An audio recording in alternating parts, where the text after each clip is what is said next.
हो.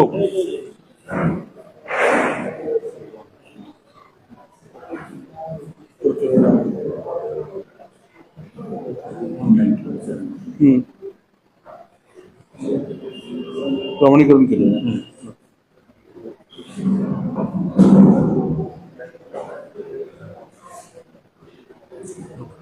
महाराष्ट्राचे लोकप्रिय मुख्यमंत्री माननीय श्री देवेंद्र फडणवीस साहेब यांनी नुकतीच महाराष्ट्रामधील शेतकऱ्यांसाठी पुण्यश्लोक अहिल्यादेवी होळकर शेतकरी कर्जमाफी आणि अभूतपूर्व अशी वीज बिल माफी या दोन योजना महाराष्ट्रातील शेतकरी जनतेसाठी त्यांनी घोषित केल्या. त्याचे लाभ आणि त्याच्या कर्जमाफीच्या प्रक्रिया सुद्धा आता चालू झालेल्या आहेत.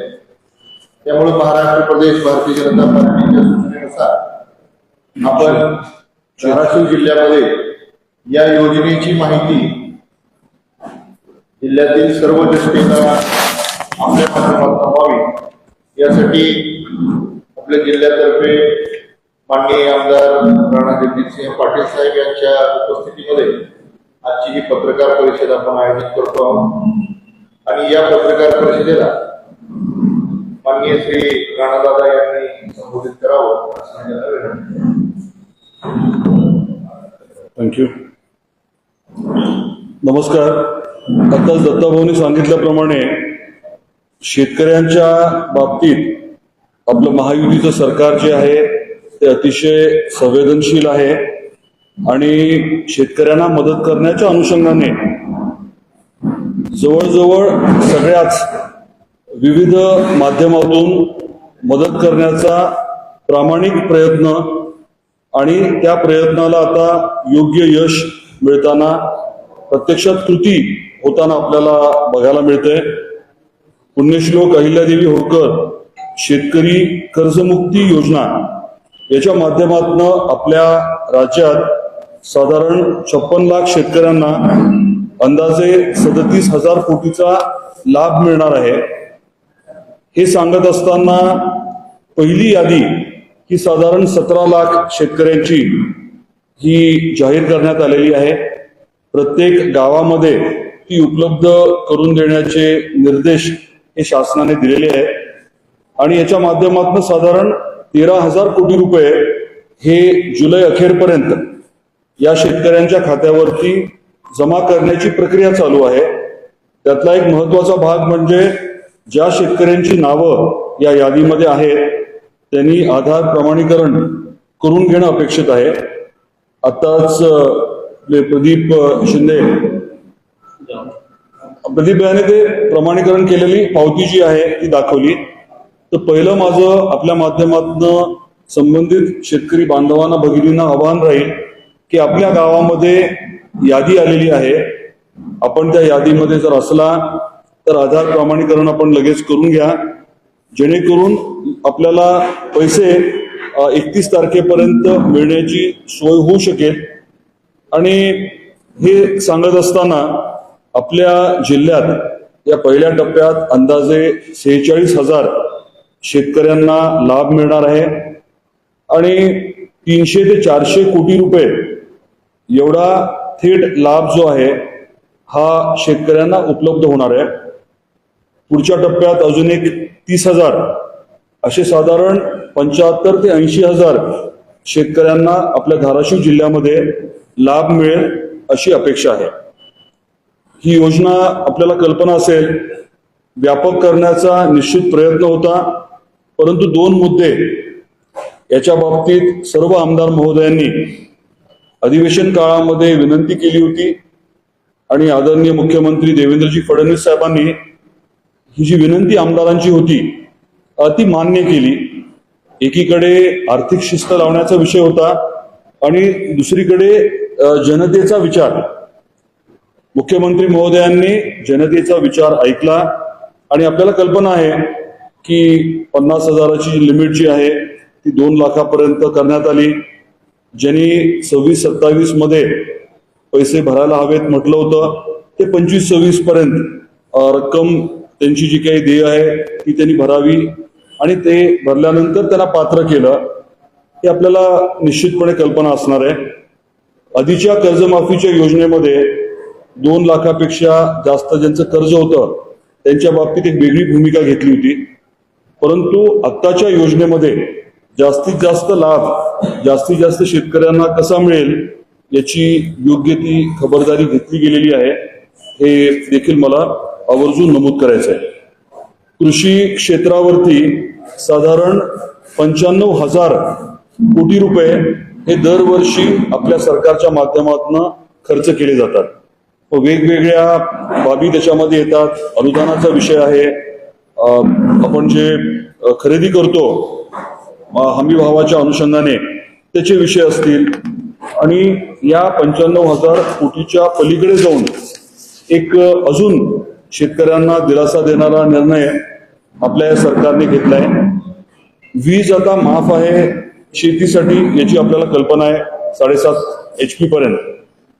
परंतु जी काही थकबाकी होती त्याच्या बाबतीत काही विषय झाले होते निर्माण, आणि ही साधारण 48,000 कोटीची जी थकबाकी होती ती माफ करण्याचा देखील अतिशय महत्वाचा निर्णय हा आपल्या सरकारने घेतलेला आहे.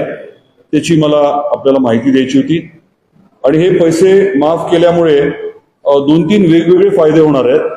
एकीकडे महावितरणची आर्थिक परिस्थिती जी आहे तिच्यासाठी काहीतरी वेगळ्या योजना केल्यात, जेणेकरून त्याला उद्या त्या कंपनीच्या माध्यमातून आपल्या शासनाला पैसे देखील ओपन मार्केटमधनं रेज करता येणार आहेत.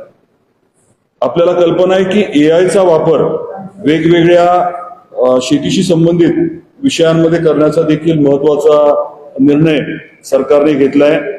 ऊसाच्या बाबतीमध्ये व्यापक अनुदान देखील उपलब्ध करून दिलंय, आणि सोयाबीनचा आपल्याकडचा गेल्या खरीपातला प्रयोग याची देखील आपल्या सर्वांना कल्पना आहे. सौर पंप आणि सौर कृषी वाहिनी या विषयाचा फायदा साधारणतः 75% शेतकऱ्यांपर्यंत पोहोचलाय, आणि नजीकच्या काळामध्ये 100% शेतकऱ्यांना याचा लाभ मिळवून देण्याची देखील योजना ही सरकारने आखलेली आहे.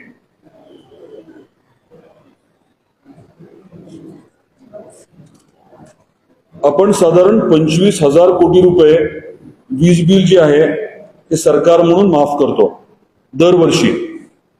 हे सर्व आकडेवारी आपल्याला आम्ही डिटेलमध्ये देऊच, पण मूळ मुद्दा काय आहे की शेतकऱ्याला मदत व्हावी याच्या अनुषंगाने आदरणीय देवेंद्रजी फडणवीस साहेबांनी आणि आपल्या महायुती सरकारने जी पावलं उचललेली आहेत ती आपल्या समोर आणि आपल्या माध्यमातून जनतेपर्यंत मी मांडतोय. आपल्या धाराशिव जिल्ह्यामध्ये जे कृषी ग्राहक आहेत असे साधारण 1,64,000 ग्राहकांचे 2,800 कोटी रुपये हे जे थकीत वीज बिल आणि त्याच्यावरचं व्याज होतं हे माफ केलं जात आहे.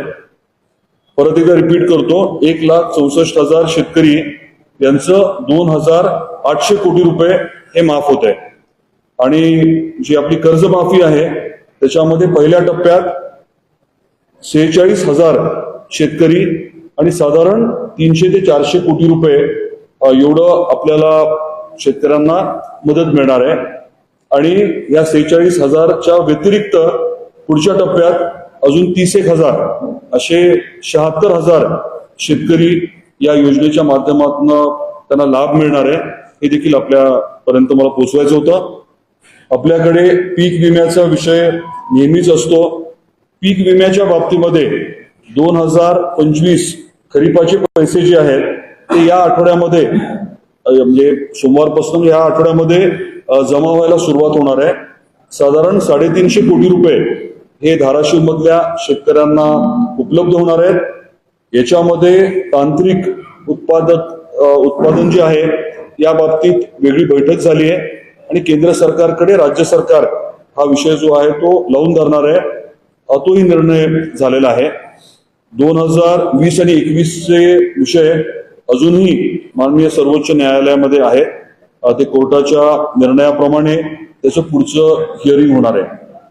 शेवटचा मुद्दा आपल्यापर्यंत मांडायचा आहे तो म्हणजे जे 14 नाही तर मला वाटतं 13 असतील 13 मंडळ ज्यांना लाभ मिळत नाहीये त्याच्या बाबतीत विभागाने, कृषी विभागाने मला हे साधारण सांगितलंय की सगळीकडे तांत्रिक उत्पादन जवळजवळ समान आलंय, 10, 11, 12 क्विंटलच्या आसपास आहे. परंतु काही मंडळामध्ये जे सीसी केलं होतं, म्हणजे पीक कापणी प्रयोग केले होते, तिथलं उत्पादन मात्र जास्त आलेलं आहे.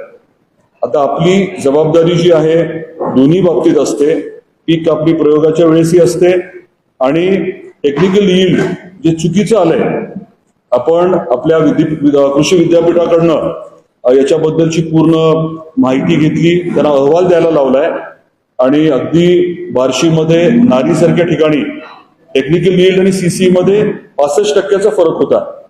त्यामुळे या सर्व बाबींचा विचार करून आपलं सरकार अतिशय संवेदनशीलतेने हा जो पीक विम्याचा आणि तांत्रिक उत्पादनाचा विषय आहे तो देखील हाताळतोय, हे मला आपल्याला सांगायचं होतं. परत एकदा ज्या कारणासाठी प्रेस घेतलीये त्यातले दोन्ही मुद्दे मी रिपीट करतो.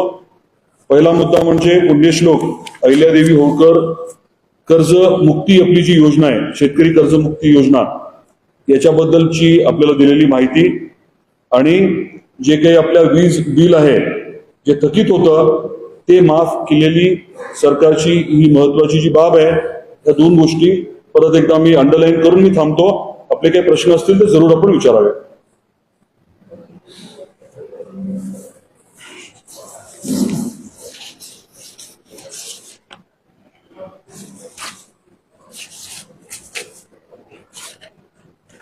सगळ्यांना सगळं कळालं ना?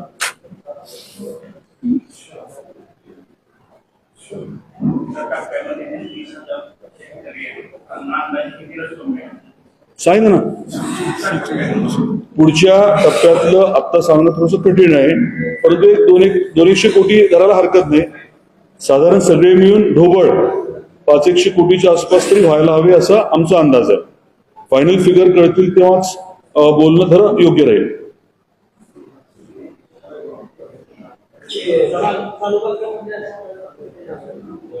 तो निर्णय झाला ना. एक्झॅक्ट फिगर आता नाही सांगू शकणार मी, पण त्यांना 50,000 मिळणार ना, सगळ्यांना मिळणार.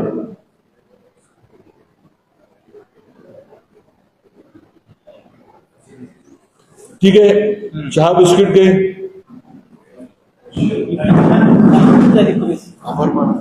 भोसले नाही, चहा बघा का